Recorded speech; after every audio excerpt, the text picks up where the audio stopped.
रविवार 27 अप्रैल को सुबह 4:50 से दर्श अमावस्या को शुरुआत हो रही है।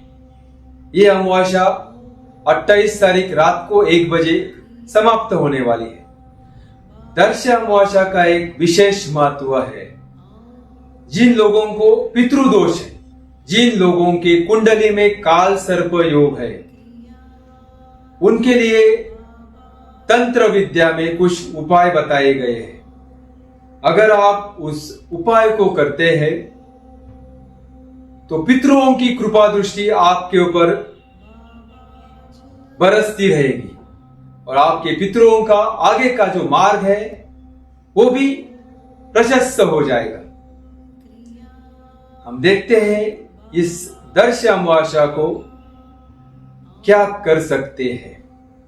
सुबह 6:01 से 10:01 तक इस प्रोसेस को करना है। पहले तो सुबह जल्दी उठकर आप नहा धो लीजिए, स्नान कीजिए।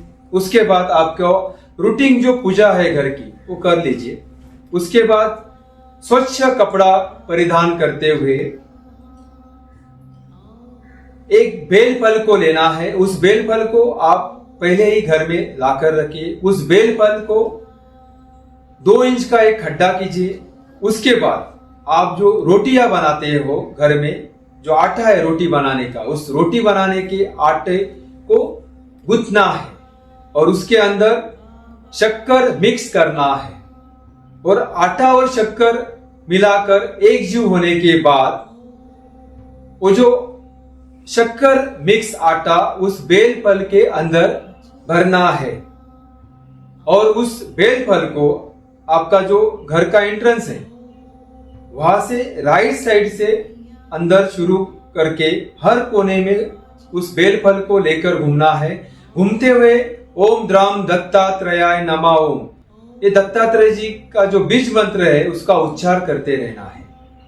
उसके बाद पूरे घर में, घर के सारे कोने में उस बेल फल को घुमाने के बाद आपका जो मंदिर है उस मंदिर के सामने उस बेल फल को रखिए। घर में जितने भी सदस्य हैं उन सारे सदस्यों को उस बेल फल को हाथ लगाकर स्पर्श करते हुए प्रणाम करने के लिए बोलिए और प्रार्थना कीजिए आपके इष्ट देवत, कुलदेवी, कुलदेवत को कि आपके जो भी पितृजन है उनका आगे का मार्ग आप प्रशस्त कीजिए, उनको मुक्ति दीजिए और आपके पितृजन का आशीर्वाद इस घर के सारे सदस्यों के ऊपर बने रहने दीजिए।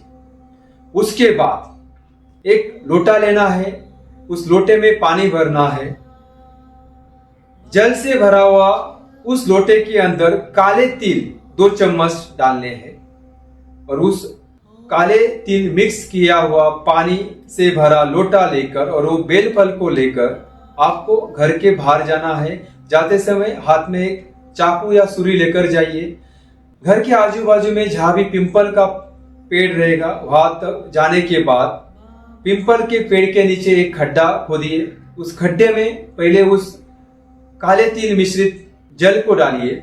उसके बाद वो जो बेल फल है उस बेल फल को भी उस खड्डे में डालना है। ख्याल रखिए वो बेल फल बाहर दिखना नहीं चाहिए। उसके बाद वो जो बाहर का मिट्टी है वो पूरा उस बेल फल के ऊपर डालना है, वो उसको लेवल करना है। ऊपर से वो बेल फल नहीं दिखना चाहिए। उसके बाद वहीं पर आपको हाथ जोड़ते हुए पितृजन से क्षमा मांगनी है।